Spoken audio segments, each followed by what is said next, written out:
Bé, doncs comencem. Jo esperava que em quedés Carles, però diu que no, que s'incorporarà al llarg dels parlaments. Comencem. Bé, bona tarda a tots i a totes. Una de les coses que té ser alcaldessa és que t'obliga unes vegades a enfrontar-te a actes de gran solemnitat, altres a prendre decisions que requereixen una gran responsabilitat i de vegades, molt de tant en tant, et permet presentar un acte com el que avui ens aplega aquí, cosa que s'agraeix moltíssim, tinc que dir-ho. Un acte per a presentar un llibre envoltada de gent de la cultura i amb un convidat de luxe com Carles Santos. En definitiva, un acte que té la sensació de que valdria repetir més vegades. I dic això perquè és un plaer per a mi poder presidir la presentació de la biografia de Carles Santos, magníficament elaborada per la periodista i escriptora Alicia Coscollano, que està aquí al meu costat. Tot i que en aquest cas parlar de Carles Santos precisament per ser un artista internacionalment respectat i reconegut resulta especialment complicat, de fet crec que l'autora del llibre l'encerta de ple quan parla de la dificultat de trobar adjectius que definisquen la seva obra, i estic totalment d'acord amb ella quan parla del fet insòlit de Carles Santos. Tot i que la seva trajectòria vital i professional és de molts coneguda, penso que era absolutament necessari comptar amb una biografia com aquesta, una biografia completa, seriosa i sincera, que recull des de la seva infància envoltat de gent que estimava la música fins a la seva maduresa creativa, passant per un ampli ventall d'experiències i vivències que li han permès demostrar a tot el món la seva capacitat innata, transgressora i provocadora. Jo no vull parlar molt, i tinc aquí gent molt més capacitada que jo per a parlar de Carles Santos i del llibre que avui ens ocupa, però sobretot ja dic només vull donar l'enhorabona a l'autora d'esta magnífica biografia, Alicia, a Onada Edicions pel gran treball que realitzen des de fa anys de documentació, recuperació i divulgació de la nostra història i la nostra gent. I sí que voldria remarcar, perquè li dic a Alicia que m'he llegit el llibre, és un llibre fàcil de llegir, és un llibre molt amè i molt interessant. El vaig llegir, com que no tinc molt de temps, entre ahir la tarda i esta tarda una mica m'he llegit les 3 seqüències, m'ha faltat només l'última part de les obres de cada una de les obres, i si he de dir que me quedo en alguna part, doncs me quedo en la seqüència 2. La seqüència 2, on parla de que Carles va tindre alguna experiència política, algun tast en la política, i que el va portar a la presó model durant 3 mesos. M'ha agradat molt l'anècdota de les entrades del futbol, de les entrades al Camp Nou, exactament, i que van preferir menjar-se les entrades o llançar-les abans que els policies poguessin anar al futbol a costelles d'ells. També és molt interessant l'anècdota del viatge a la Unió Soviètica, on té ocasió de conèixer la passionària i el fill de Lister, i diu que parlava català i en aquells temps a la Unió Soviètica ja el traduïen al català, de manera que això ja és un fet important. Sobretot també quan al final toca una obra de Beethoven i el comentari que fa ell és que quan els russos se queden bocabadats diu és que la classe obrera espanyola té molt de nivell, de manera que és una anècdota molt interessant. Em quedo moltíssimes més coses que podríem parlar del llibre que tal com plasma Alicia crec que és molt molt interessant i recomanable. Bé, simplement a continuació presentaré les persones que m'acompanyen a la taula i que aniran prenent la paraula. Primer Miquel Àngel Pradilla, membre d'Onada Edicions. A la meva esquerra està Manuel Milian Mestre, morellà il·lustre i gran coneixedor de la idiosincràsia de les nostres comarques i per tant també de Carles Santos. Alicia Coscollano, a qui m'he referit anteriorment i a qui vull reiterar la meva enhorabona per aquest magnífic treball, i finalment es dirigirà unes paraules el mateix Carles Santos, a qui aprofito per mostrar-li tots els meus respectes per la seva immensa trajectòria. Moltes gràcies.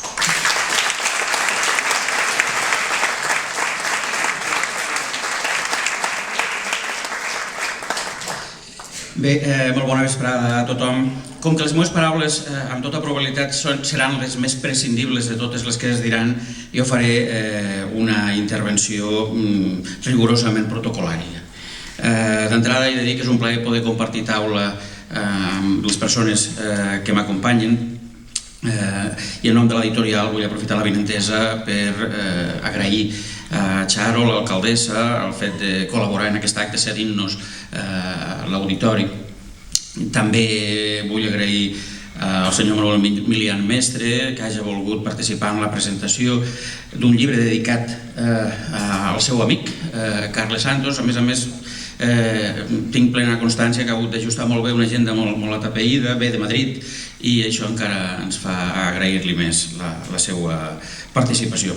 I naturalment també vull agrair a la parella del llibre, a Alicia Coscollano, l'autora, i a Carles Santos, en definitiva el biografiat, el seu compromís en la promoció del llibre.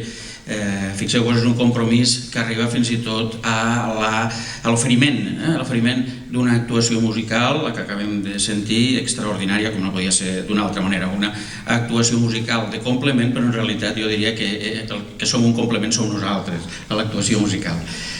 Bé, i també voldria destacar el fet que l'actuació s'ha fet de la mà d'Inés Borràs, que és una extraordinària artista benicarlanda.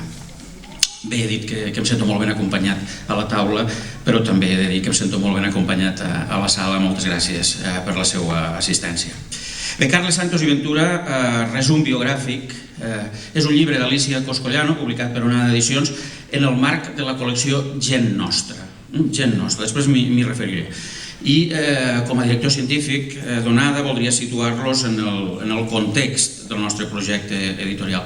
I dic projecte editorial encara perquè, tot i que és una realitat tangible, Onada ja és una realitat tangible, amb més de 300 llibres publicats els darrers 10 anys, sempre tinc la sensació d'una certa provisionalitat, sempre tinc la sensació, no m'acabo de creure, en definitiva, aquest immens esforç de promoció i divulgació de les nostres coses que s'ha fet la darrera dècada. El cas és que m'agrada pensar que Onada, sense buscar-ho, ha acabat aconseguint una certa referencialitat en el món sociocultural del territori. I n'estem contents, n'estem molt contents i a més els ho volem participar.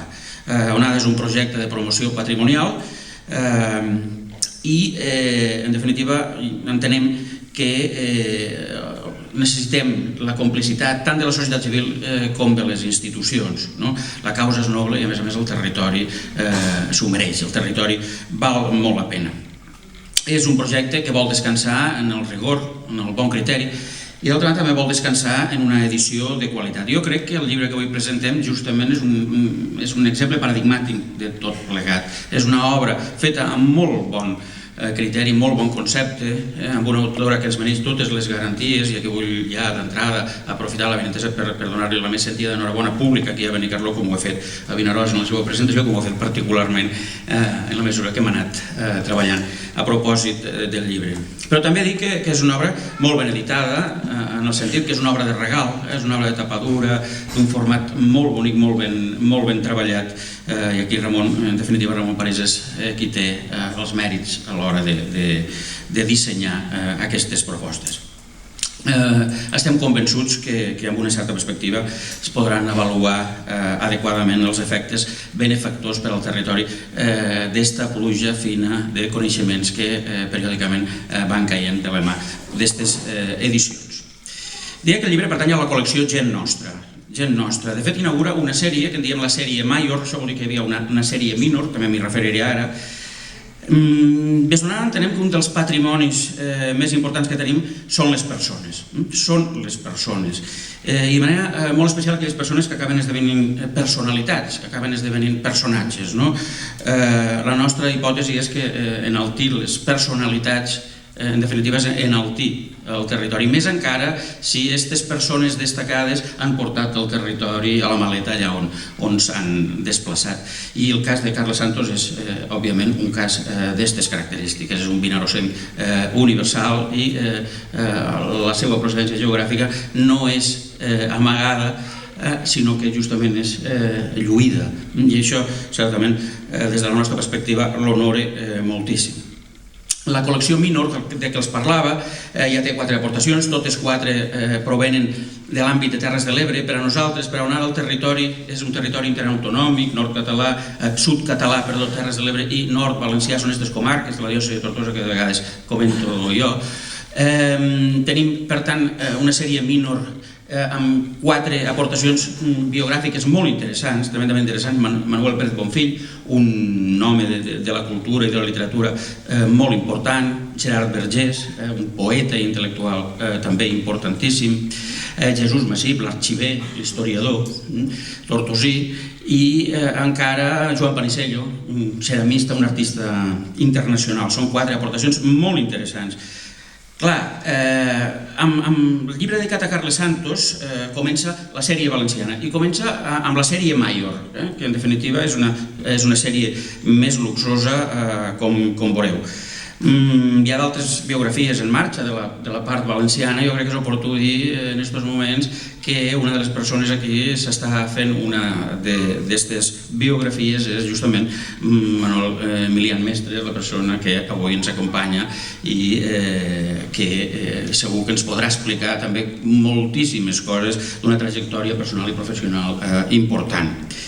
I és que els nostres llibres prenen valor en ells mateixos, per descomptat el tenen, però també l'adquireixen en el marc d'una proposta creada i dissenyada amb tanta cura de la que som capaços de dotar-la. Per a nosaltres és absolutament estratègic poder arribar a crear una espècie de star system territorial, dit d'una altra manera, un àmbit de referència d'autoestima a través de les persones destacades. Per tant, entenem que els territoris es creen, es recreen, si voleu, a partir d'imaginaris col·lectius, des de la fantasia, des de la fantàstica mitologia, però també des dels referents reals i vius, com Carles Santos, i entenem per tant que els reconeixements s'han de fer en vida, en llarga vida si pot ser, dels biografiats, i sobretot perquè ho puguen disfrutar ells i ho puguem disfrutar nosaltres. També voldria parlar de l'autora, d'Alícia Coscollano. D'Alícia he de dir que des del moment en què se li va fer l'encàrrec fins ara hem tingut una relació molt fluida i voldria pensar que molt satisfactòria. Ha interpretat perfectament el que se li demanava i s'ha cenyit escrupolosament a l'espai. El que demanava era un resum biogràfic divulgatiu, això ha de quedar clar. És una aproximació a la figura de Carles Santos i no és una enciclopèdia sobre Carles Santos ni una anàlisi crítica de la seva obra des del món de l'especialitat. L'objectiu del llibre és que el lector, la lectora, pugui conèixer els grans traços de la vida de Carles Santos, de la vida i de l'obra de Carles Santos. I ho ha aconseguit, i ho ha fet amb un llenguatge àgil, un llenguatge directe, periodístic en uns moments, literari en uns altres, periodístic, és periodista de raça, literari, perquè també ha escrit moltes coses i han estat totes elles molt ben escrites i algunes d'elles premiades. Jo diria que ens ofereix una mirada inquieta, una mirada que escruta l'autor, el biografiat, fins i tot en les seves mateixes contradiccions. Per tant, és un treball, deixem-m'hi insistir, molt interessant. Diem a la presentació de Vinaròs que probablement no ha fet l'obra que hauria volgut, li han posat una cotilla, li han posat uns espais, i per tant ha hagut de seleccionar molt bé allò més substancial de tota la informació que ha anat acumulant. Això sí, el nostre respecte per la mirada que ha projectat sobre Carles Santos ha estat absolut. No hi ha hagut cap orientació ni censura, per descomptat. I el resultat, insisteix, això és molt satisfactori. I acabo referint-me al biografiat. En el procés d'elaboració del llibre ens ha permès conèixer molt millor a Carles Santos. Més enllà de fer-nos una idea molt més fonamentada d'aquesta trajectòria personal i professional que ha tingut, l'hem conegut també més íntimament. I aquí he de dir que hem superat aquells tòpics tronats que l'acompanyen i que de vegades també el preocupen amb ell. I hem trobat una persona afable, una persona curiosa, una persona compromesa, irònica, de vegades càustica, molt sarcàstica, i això també m'agradaria molt de destacar-ho, una persona molt empàtica amb el projecte Donada Edicions. Moltes gràcies per la seva atenció.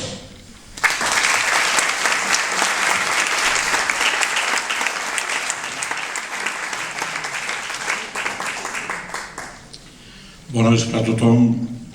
Moltes gràcies d'assistència i senyora alcaldessa. Espero que puguem complir una mica la funció que se proposa avui a Benicarló. Jo voldria dir una cosa. Som gent de la terra i la terra la fan els homes. I els homes tenen una particularitat que és que queden marcats per la terra i marquen la terra. És un misteri molt curiós. De la mateixa manera que la climatologia marca els homes. I al final resulta que els homes que venen de les muntanyes, que són durs, secs, i que han construït moltes parets per poder sobreviure, són gent dura i aguerrida. I estan a la plana, són molt més tranquils, molt més suaus, molt més sensibles. Això fa que, per exemple, la gent de la muntanya sigui gent més enèrgica en quant a fer les coses, més apassionada, tal vegada més sanguínea. I la gent de baix, que és més suau, acaba tenint una refinada ironia que acaba sent una de les riqueses peculiars de la caracterologia de les nostres terres valencianes. Jo vull començar parlant d'un temps i d'un país. Un temps i un país, com diria Raimon.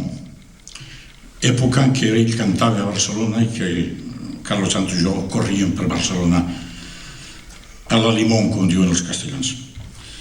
Vaig conèixer Carlos Santos als anys 50 a Tortosa, al seminari de Tortosa, i no he esborrat mai de la meva memòria l'impacte que em va fer un xavalet de 12 o 13 anys, ell me porta 3 anys a mi, i jo que tenia 10 anys i que estava recent arribat al seminari de Tortosa, veure un concert de Bach, jo crec que després de 10 l'altre 10 és Bach, veure un concert de Bach tocant amb una finura exquisita, i arriba un moment de la seva interpretació en què tenia que creuar el piano les mans i no arribava quasi a les puntes. Aquesta imatge la tinc clavada aquí dintre. És la primera imatge de Carlos Santos, amb pantalons curts i fent aquest concert. A partir d'aquí, jo vaig caure per Vinaròs. El meu oncle, Manuel Milian Boix, l'historiador, estava a Vinaròs i jo passava els estius a Vinaròs. I vaig aprofundir en el coneixement de Carlos Santos, estic parlant dels anys 60. Esclar, tots coneixem els anys 60, tots coneixem el que va ser el final d'una època. I tot això que Raimon retrata també, d'un temps d'un país, crec sincerament que a tots nosaltres ens va marcar. A la nostra generació, per suposat. Carlos, que era Carlitos en aquell moment, que era el fill de don Ricardo Santos, el magnífic metge de família de Vinaròs, magnífic, el que el meu oncle, que era un collon, li diria don Ricardo. Bueno, doncs Carlitos era una persona que destacava immediatament per la seva sensibilitat, per la seva passió per la música i per la seva intensitat en practicar aquesta passió.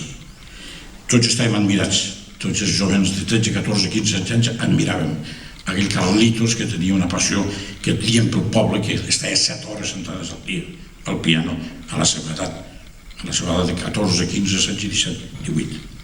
Aquest Carlos va ser, en la meva opinió, i per tots nosaltres, era un geni prematur.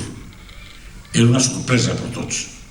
Nosaltres coneixíem el Carlos del carrer, el Carlos que el trobem a vegades a la missa o a l'església, però era un geni, era una persona particular, no anava pels carrils que anava la gent normal a Vinaròs. I aquest que anava per geni va començar a marcar una sèrie de petjades en la vida nostra i en la vida d'ells.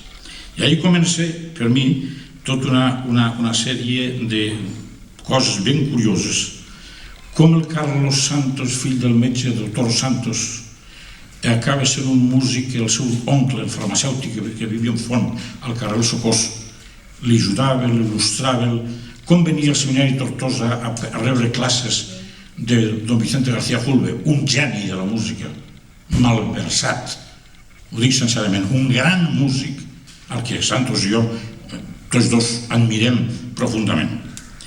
I venia a prendre les classes al seminari i veiem a Carlitos Santos que anava per allà. Don Vicente García Julve va fer moltes coses i va fer una escola cantorum soberbia al seminari de Tortosa. Se cantava, atenció, se cantava tota la Setmana Santa completa de Tomàs Lluís de Victòria a la catedral de Tortosa. Eren autèntics concerts cada dia de la setmana. S'omplia de gom a gom per sentir aquells cors que cantàvem nosaltres. Don Vicente va fer coses extraordinàries. Se va estrenar l'Atlàntida de Falla en el Liceu de Barcelona i al cap de 10 dies s'estrenava al seminari de Tortosa. Increïble, increïble. Aquest home va ressuscitar tota una tradició cultural molt gran de les nostres terres valencianes. Va estar al Patriarca de València, on va recollir molta obra de Guerrero. Va estar després, un gran musicòleg, va estar treballant a la Catedral de Tortosa amb els fons musicals i va fer d'alguna manera la seqüència continuada de Felip Pedrell, que va ser un gran, gran musicòleg de la història espanyola. Fixeu-se bé que tot això a Santos, a Carles, l'imbueix, i aquell home l'influeix. I Carles se'n va a Barcelona a estudiar piano al Liceu, crec que és al Liceu, parlo de memòria però crec que és al Liceu, al Conservatori del Liceu, i li donen un premi extraordinari, i el destaca. Destaca tant que el bequen per anar a perfeccionar piano a un dels millors pianistes del món, el senyor Dattiner, en Suïssa. I Carlos Santos se'n va a Suïssa vivint un any dintre de la casa de Dattiner, perquè la glòria d'aquest home era que ell volia molt pocs alumnes, molt privilegiats, i els escollia ell i s'havien de conviure amb ell dintre de la pròpia casa. O sigui, eren 24 hores sobre 24 hores. Fixeu-se bé el que suposava això i l'admiració que a la nostra generació li provocava Carlito Santos. Bé, el segon pas, Carlos torna, Carlos triomfa en Barcelona, jo puc viure als anys 60 aquests èxits de Carlos Santos, al Palau de la Música, no oblidaré mai un estreno, jo estava al costat del seu pare i sa mare, a un palco del Palau de la Música, un estreno que va fer l'Orquestra Simfònica de Barcelona, acompanyat, bueno, ell va ser el solista de Bela Bartók. A mi em va posar la carn de gallina. Jo estava admirat que el meu amic triomfés d'aquella manera a un lloc tan sagrat com és aquell temple de la música del Palau de la Música de l'Orfeó Català. Va ser un èxit aclaparador. Els seus pares estaven emocionats i vaig viure la vibració al meu costat de son pare i de sa mare. Tot això va portar una intimació en l'amistat tan profunda que jo estudiava filosofia a la Universitat de Barcelona, filosofia i història, i ell estava ja fent concerts, practicant, movent-se molt ja pel món cultural català i inclús espanyol i després internacional, però hi havia una cosa que era molt curiosa, que eren les nits de les Rambles. Jo no sé si Carlos se'n recorda, jo molt. Cada nit ens trobem a les Rambles i anem a passejar Rambles amunt, Rambles avall, coneixent la vida, observant la tipologia humana que podeu imaginar, de tots els colors. Un dia jo recordo una anècdota, en un bar d'unes senyoretes de vida alegre, jo estava explicant-li el catecisme holandès a una senyoreta, una puta holandesa, i Carlos me mirava d'una manera i aquest tio està surat completament. Bueno, aquestes històries algun dia jo les publicaré perquè realment és tan bonic l'amistat que vam tindre, les anècdotes que vam passar, etc., que comprendreu que jo me sentia partícip dels èxits que Carles Santos tenia a Barcelona i del reconeixement que anava adquirint més a més cada vegada.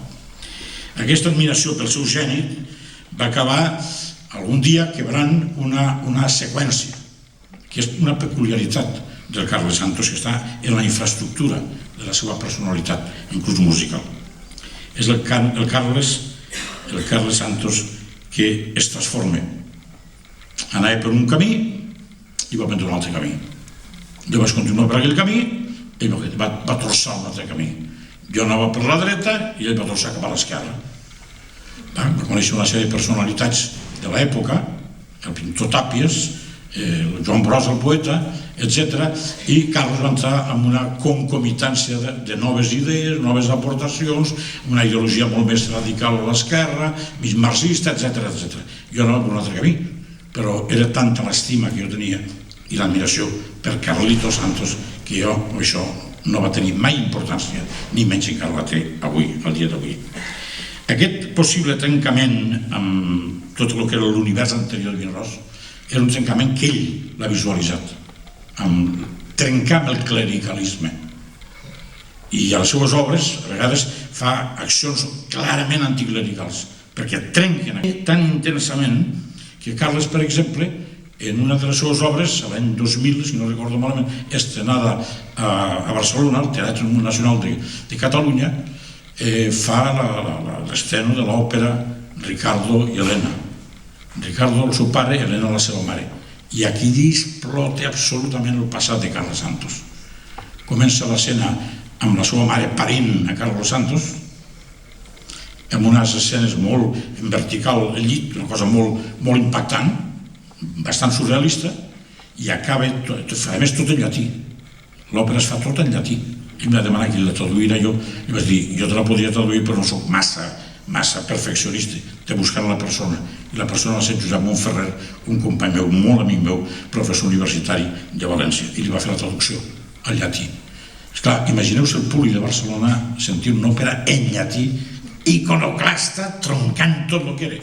Els orígens, les arrels culturals religioses, al punt que quan acaba l'obra se desploma tot l'escenari, tot un telograma de creus, de quadres i tal i qual, de son pare, quadres de son pare, que pintava, son pare era un magnífic pintor i dibuixant.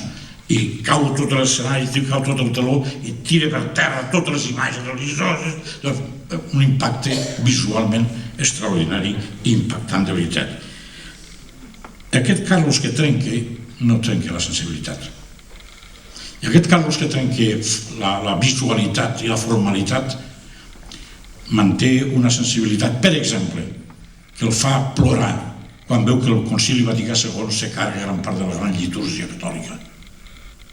Curiós. I jo li sento un discurs en homenatge a don Vicente García Julve davant de casa d'ell, que crec que van posar una placa a l'Ajuntament de Vinaròs, i davant de tothom va fer el gran elogi del canonge García Julve, però sobretot va lamentar la pèrdua de la gran cultura musical de l'Església Catòlica. Per tant, mireu els contrastes curiosos de Carles Santos. Tercera i penúltima reflexió sobre Carles Santos. El geni trencador. Trencador amb tot, amb les formes, amb l'esperit, amb les idees. Si abans he parlat de la trencada, de com trenca una trajectòria de pensament filosòfic, social, i passa a un radicalisme cap a l'esquerra, ell fa el mateix en la música. I en un moment determinat, si no recordo mal, en París, jo recordo les cròniques de l'època, crec que va ser en París, no se li ocorrís altra genialitat davant d'una sala plena de gom a gom que posar-se 5 o 10 minuts tocant la mateixa tecla i la mateixa nota. Va irritar tot el públic. Les cròniques parlaven d'aquesta embotat musical del geni de Carles Santos. O una altra vegada que estàvem tots dos emocionats despedint el cadàver de don Vicente García Julve en Vinaròs, i Carles estava al costat i estàvem allí mirant el final de la vida d'una persona de gran influència per ell i per mi. Jo li dic, Carles, hauries de pujar a l'orgue i tocar alguna cosa en despedida del teu mestre. Vols dir? Dic, Carles, vés-te'n a l'orgue i toca alguna cosa. Carles fa cas, puja de l'orgue, s'asseu a l'orgue, és el moment que treuen l'ataüd pel passillo central de l'església de Vinaròs, l'arxipestral, surt al carrer, i Carles se li acudeix fer una despedida minimalista. Sobre 8 o 10 notes anava fent variacions. Quan jo coneixia el temperament de Carles, i l'August està nit aquí, el que ha interpretat és un home sanguini, que en un moment dramàtic és capaç de dramatitzar molt el sentiment musical. I va fer el contrari. Jo em vaig quedar bocabadat. Este Carles, que fa aquestes síncopes, aquestes coses, és un personatge verdaderament, per a mi, fora de lo normal. És un personatge literari.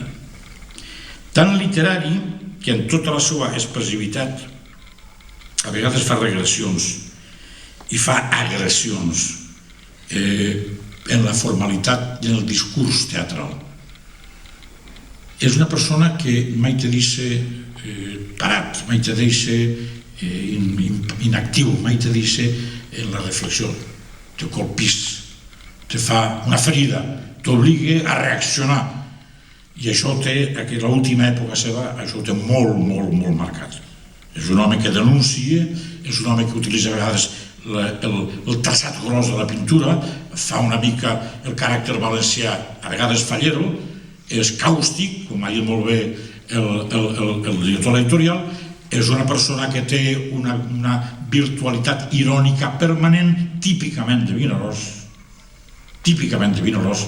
a dalt la muntanya, aquests caràcters així, tan refinadament irònics, no els trobareu. Trobareu el puny fort i l'ànima molt engreïda o molt inflamada, no? Però no trobareu aquesta ironia fina que contrasta, com ja dic, aquestes síncopes en gran passió com ell manifesta. Aquest és un personatge que jo admiro molt, perquè l'estimo, però crec sincerament que això és el que hem de saber valorar amb la seva personalitat, amb la seva socarroneria valenciana, amb la seva xispa vinalosenca, amb la seva sang de la terra. Nosaltres som sang de la terra. Maleït el que no fa molt o poc, el que pugui per la seva terra. Maleït sigui. Carles ho ha fet.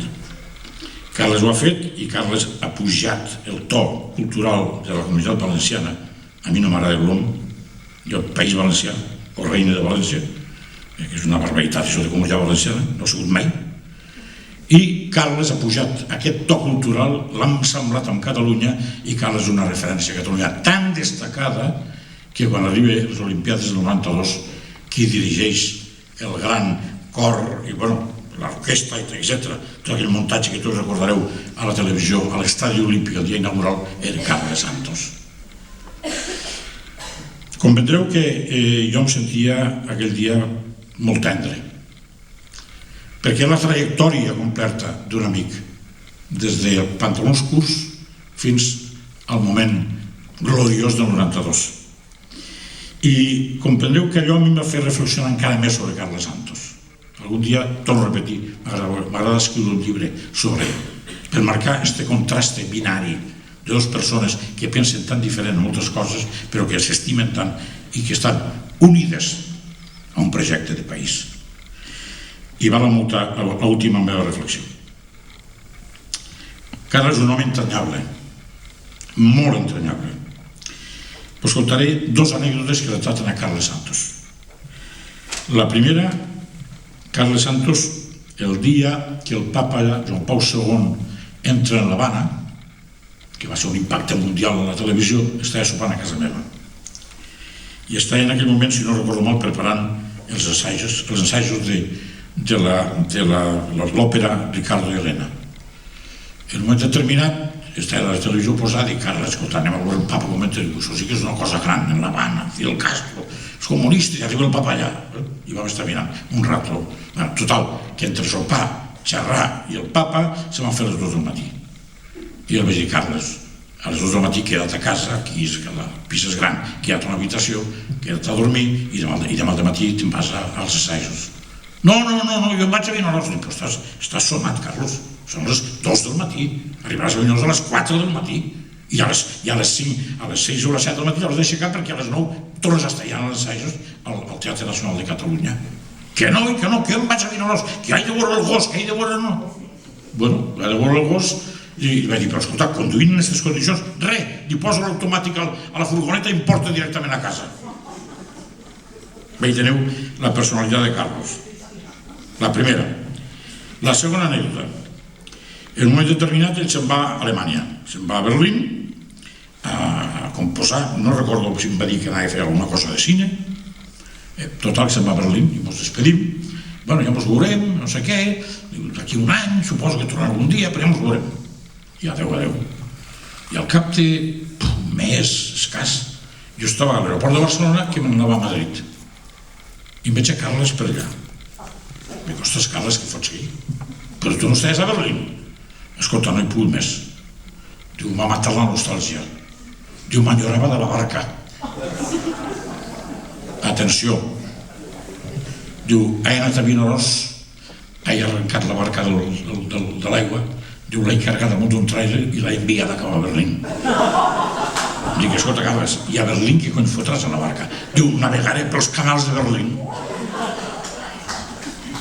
Veieu qui és Carles Santos? Veieu com la sang de la terra és essencial en la seva personalitat i en la seva obra? Per tant, aquest personatge, jo entenc que és un personatge regeneracionista, paradoxalment. sigut iconoclasta i ha trencat amb la cultura anterior. I ell està buscant un nou camí i està insinuant nous camins. Nous camins que a vegades són tendres retorns a lo que és l'originalitat sensible de Carles. Jo hi ha una cosa que no li perdonaré mai. I ho he pensat sempre. En Carles ha malmès un geni de la interpretació pianística. Jo estic convençut que Carles Santos als 30 anys era una figura mundial de la interpretació del piano. I ell va optar per un altre camí.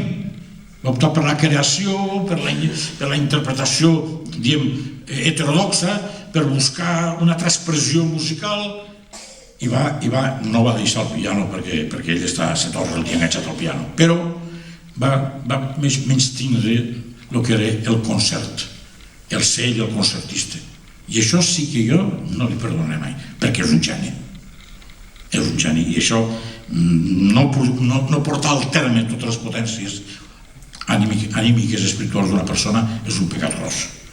Per tant, aquesta és l'única ombra que jo li poso al meu estimadíssim Carles Santos. Però és un home que té aspectes molt tendres. Aquest home trencador escriu i composa l'himne a Sant Sebastià, que se canta en Vinaròs al centenari. I jo en aquell moment era un tiple de l'Escola Cantora del Seminari de Tortosa que estrenàvem a l'església de Vinaròs en el pontifical l'himne de Carles Santos a Sant Sebastià. I quan vaig haver l'altre dia, fa un any o dos, en la celebració commemorativa també de Sant Sebastià, en la commemoració de l'entrada de les relíquies, Carles Santos també va fer alguna cosa semblant. Va composar un ballet, va fer tota una litúrgia molt interessant. Perquè Carles Santos és un home molt tendre. I molt tendre, i per mi em va emocionar. I és per mi una de les coses més extraordinàries que l'he vist, que de Johann Sebastian Bach ha fet Carles Santos. Té una obra que jo la considero extraordinària, La Pantera Imperial. Jo la vaig veure estrenar al Castell de Peralada, a l'estiu. Va deixar bocabadat a tot l'auditori. És una interpretació, diguem, plurianímica de Johann Sebastian Bach. L'interpreta primer com si fos una interpretació flamenca de la seva música. Després passa a un vertigen tremendo en el repte de lo que és la fuga. I la fuga la munta nada menys que en dos pianos. Un era una noia, no sé si era la noia d'aquí de Benicarló, i l'altra era ell. I se competeixen, va rodant l'escenari, però va rodant i va accelerant-se i estan competint tots dos. Després arriba la interpretació beatífica del gran Bach, el gran Bach religiós. I Carles Santos s'agenolla a terra i va tocant en dos pianos, en la mà dreta i en la mà esquerra, va interpretant una obra de Bach, a la vegada en dos pianos separats.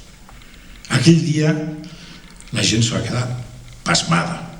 Carles Santos va fer una exhibició tècnica i d'imaginació inusitada. I acaba tot això amb una coral de Bach en la que primer entra un tenor, va cantar una part, després entra una soprano, canta un altre trosset, se va empalmant el tenor i la soprano, després apareix una contralt, després apareix una i apareixen 5 o 6 personatges i al final, quan estan tots en fila, surt en sencera, no a trossos, surt sencera una coral meravellosa de Bach.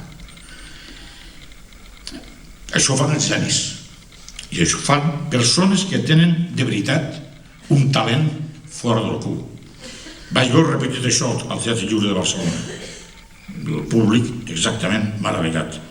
I crec que va anar a Alemanya, a Leipzig, l'any centenari de Bach, a interpretar La Pantera Imperial. M'hagués agradat veure la reacció del poble alemà davant d'aquesta immensa recreació bachiana que va fer Carles Santos, i per mi és un dels moments de més gran sensibilitat que ell ha demostrat. Acabo dient, és un home que està entregat a la seva passió, a la seva creació. És un home que la madurez li està proporcionant rejuveniment de les idees, és increïble. Van sentir contrari al temps. Quan més anys té, més iconoclasta es torna, més revolucionari es torna. És un home que té un sentit, jo aquí l'he captat molt bé, té un sentit de surrealisme, que a vegades és una pinzellada, però que a mi me recorda molt una ànima pareguda amb ell, que va ser un altre gran amic meu que va morir als 40 anys d'un càncer, el pintor Carlos Mensa, un pintor que pintava un surrealisme brutal, un home que va estar a la presó, que va ser comunista i que per mi era com un germà.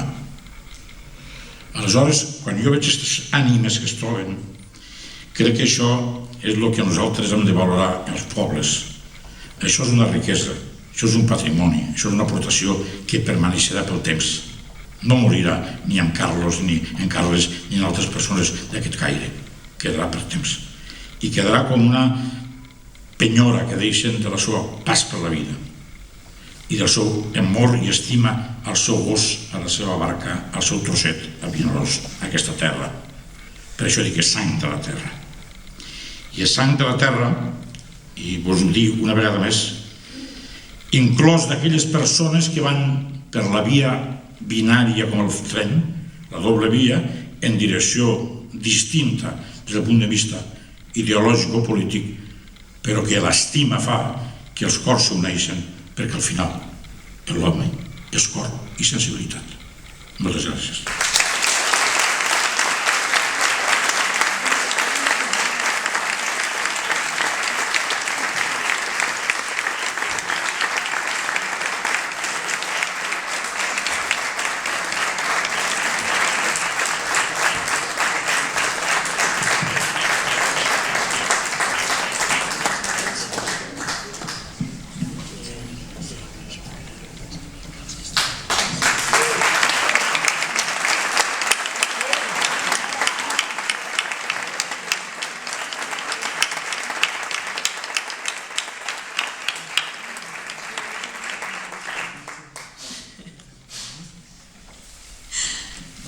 Bona tarda a tothom.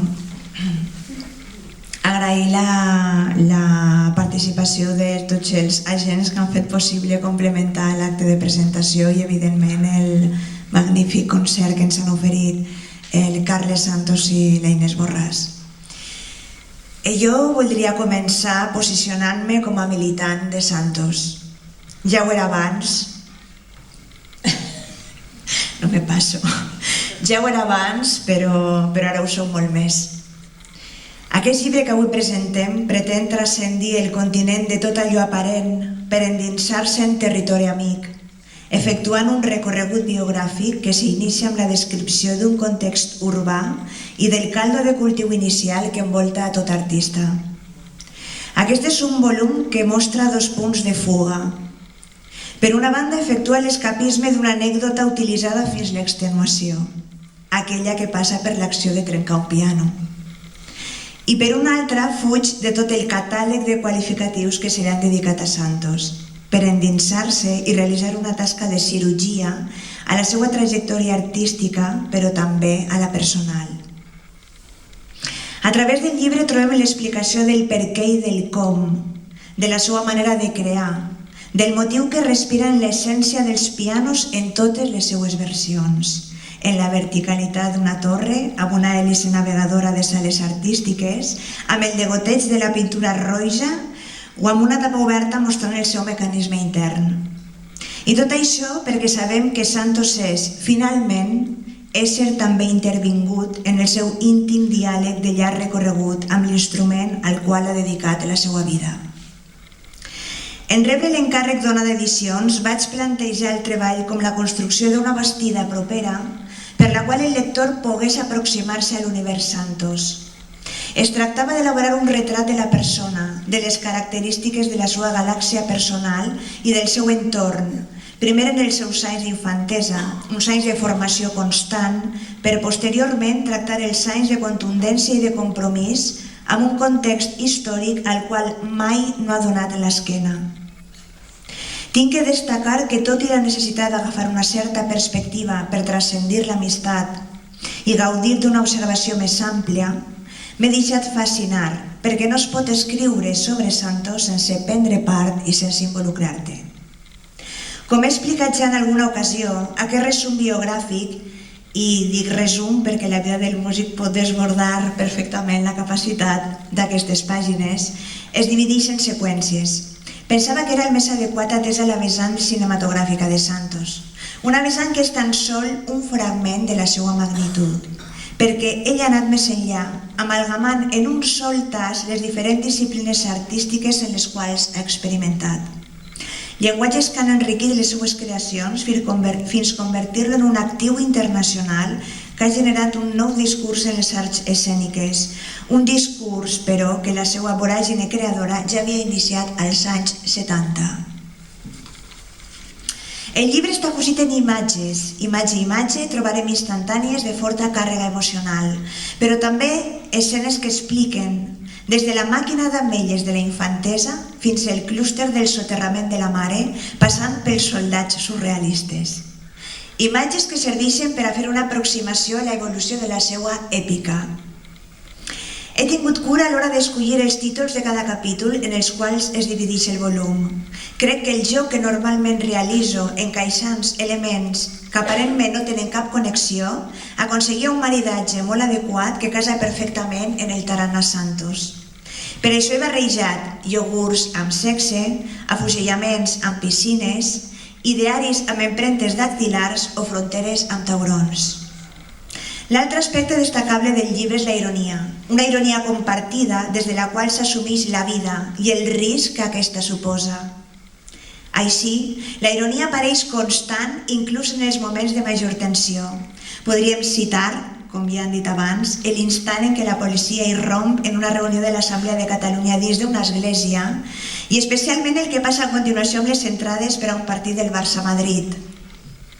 O parlar de piscines que guanyen entitat per convertir-se en un personatge més del llibre. L'emoció ens prendrà també amb la guàrdia baixa, en el moment que es refereix i reivindica a Brossa i ens parla de la seva relació amb el poeta català. O en els primers viatges que realitza a París o a Nova York amb els vols low cost en companyies aèries de noms exòtics. Sí, espantaxes ja. Tot en aquest llibre ha estat escrit des de l'amplitud, des de l'afecte i l'apassionada i engrescadora visió cap a una manera de fer, que ha adoptat un vocabulari propi i que flirteja constantment amb una contingència creadora. Voldria fer un incís perquè també cal apuntar, i Santos estarà d'acord amb mi, que després d'escriure aquest volum em podríem encetar un segon contant moltes anècdotes sorgides a posteriori. Un llibre que comptaria amb una inevitable mirada antropològica. D'altra banda, voldria destacar el tracte que m'ha dispensat Onada Edicions, la confiança dipositada en el meu treball que ha tingut un efecte engrescador i l'esforç mostrat en la consecució del projecte, una actitud que per a mi la fa més gran i que se suma a la seva filosofia d'edició, que personalment tan valoro, ja que fuig de localismes per assolir territori en un símbol de maduresa. Tornant al llibre, quan ets sabedor, a priori, de la magnitud i coneixes la dimensió de l'artista al qual deus...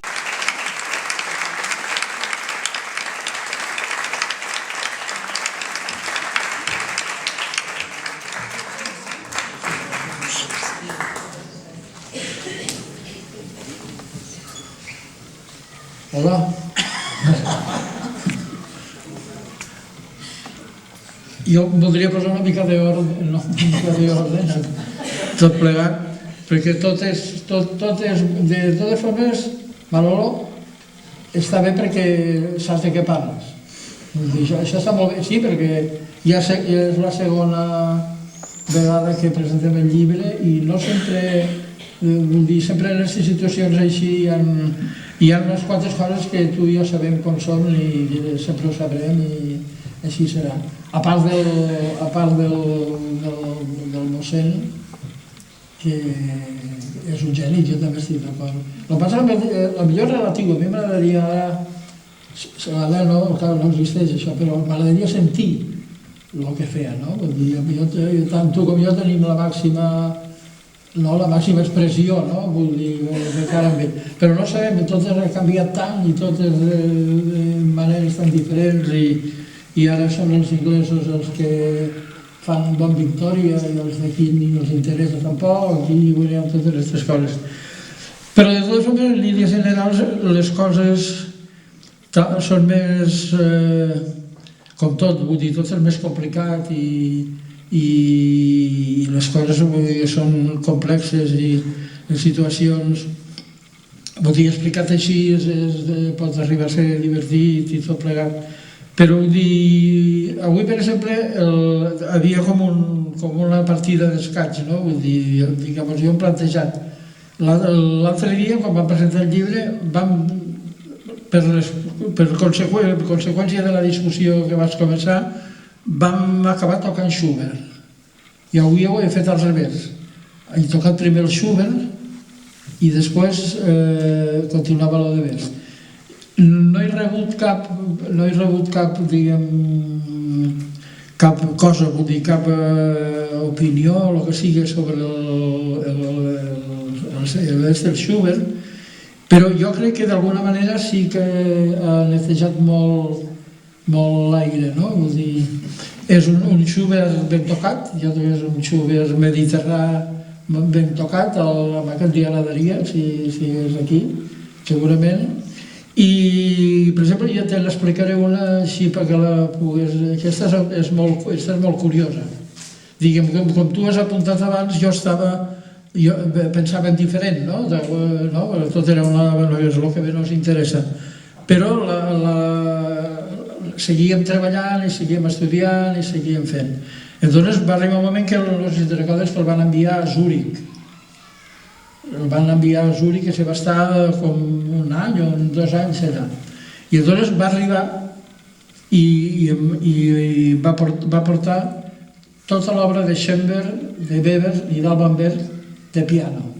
Jo crec que inclús ara un crio de 14 o 15 anys, que és el que tenia jo, tenia damunt del faristol del seu instrument, no tenia, això no tenia, això era molt raro. Tindre això era, en canvi ell, això sí que ho tenia, això no ho va poder explotar perquè tampoc li van deixar el context en el qual ell estava, vull dir, no li van deixar, però vull dir, era un home que sí, que estava per la politonalitat i estava per l'escola de Viena i la música aleatòria i totes les coses, ho portava ell i com aquell que diu no sortia de Tortosa, va estar el patriarca, del que tu vulguis, però vull dir, jo per exemple aquí vam fer un capítol molt dedicat a ell, inclús exageradament, perquè sí, perquè era una cosa difícil, és difícil, no sé si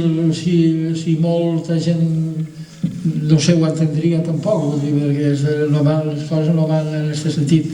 I després, vull dir, ja en tot això, com he dit abans, que no tot és tan fàcil, no? Vull dir, entonces els llenguatges se van acumulant i van apareixent, vull dir, a vegades no estan tan relacionats amb coses, diguem, puntuals o, diguem, de continguts, de continguts ideològics o el que sigui. Ho sembla a vegades, vull dir, el fet de tirar una creu, vull dir, o una cosa d'aquest tipus, és més un... Jo ara ja procuro evitar-les, no? Vull dir, les creus, quan les evito m'aparto, no? Vull dir, ja no tenen ja han perdut fins la representació exterior, no? Vull dir, que mira que és un missatge claríssim, no? És un missatge claríssim i és un fenomen, diguem, de la publicitat, no? Vull dir, és tan senzill i al mateix temps tan complicat i tan profund, al mateix temps que ja és molt difícil. Algú té la culpa d'això, no? Algú té la culpa. I llavors es queda, actualment, sempre utilitzes els llenguatges aquests, tenen una significació molt plana, no? Vull dir que ja ningú s'immuta per una cosa d'aquest tipus. I clar, aquesta espècie jo què diria, no sé, aquesta falta de poder manipular les coses i de donar-los un sentit que a vegades, vull dir, al final te quedes fent així i després ja si has de que així, doncs ja toco el piano una mica més, no? Ja me poso a tocar el piano. I vull dir, les coses, vull dir, a vegades els llenguatges venen forçats per les mateixes circumstàncies i després tampoc no creus tant que tot això pugui interessar a un determinat número de gent, vull dir, això passa però no passa tant i vull dir, per tant jo estic molt agraït a tots els que han intervingut amb això i ho han viscut apassionadament, ho han fet això. I no sé què volia dir més. Moltes gràcies perquè m'has recordat coses que jo ja ni me'n recordava, no? Si un dia tinc un dubte, vindré a veure tu. N'he guardat moltes, N'he guardat moltes. Tinc bona memòria, Sí? Sí. El dia que em pots escriure te quedaràs parada de les coses que contaré. Sí? Sí. Ja surts, en un llibre que sortirà ara a l'octubre, que es diu Els Ports Trencats, ja surts, hi ha un capítol que jo parlo del Gat de Santos, de les correries de Barcelona.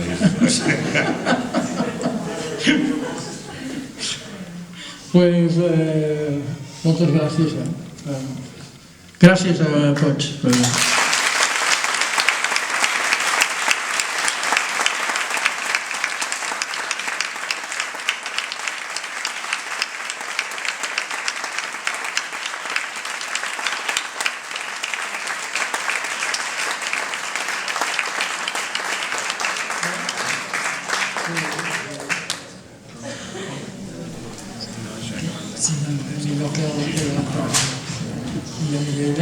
Bé, pues després d'aquest acte tant de nivell cultural i tantes anècdotes i tant de sentit musical, i a més no m'he recordat de donar-vos les gràcies per la gran actuació, Carles, a tu i a Inés, i realment ha sigut un plaer. Tu dius que este piano està avorrit aquí a l'auditori, però avui crec que s'ha emocionat i tot de que el toquéssiu vosaltres, i així és. Realment ha sigut un acte magnífic. Però vull dir, el que passa és que la música sempre va com va, no? Vull dir, és que depèn de quin sector, no? Per això com he dit que hi havia un Schubert, vull dir, no ha sigut baladí, vull dir, ha sigut posar un Schubert allà, i a més la manera que l'hem tocat i tot això, vull dir, tenia... I ara ho dic, però vull dir, hi havia un silenci sobre això, però jo crec que ha anat molt bé perquè després tot el discurs vostre, la millor no me creu, es penseu que dic tonteries, però... No, en absolut. El Schubert és el Schubert. La fantasia aquesta té un potencial enorme, no? És una sinfonia, és el necessari a partir d'aquí de fer una sinfonia, no? Una sinfonia que no s'ha fet però que tampoc se farà, però un dia ja està, no? I bueno, jo l'he tocat amb aquesta cosa que realment ocupa la sala, que la gent es deixa portar per tot això. I després jo crec que el discurs, jo crec, millor soc aquí... No... El que passa que millor tampoc diga, perquè jo que deu ser molt tard ja, no? No seguís? Estem escoltant atentament, i veritat que és un plaer, jo estic... Segueix, Carles.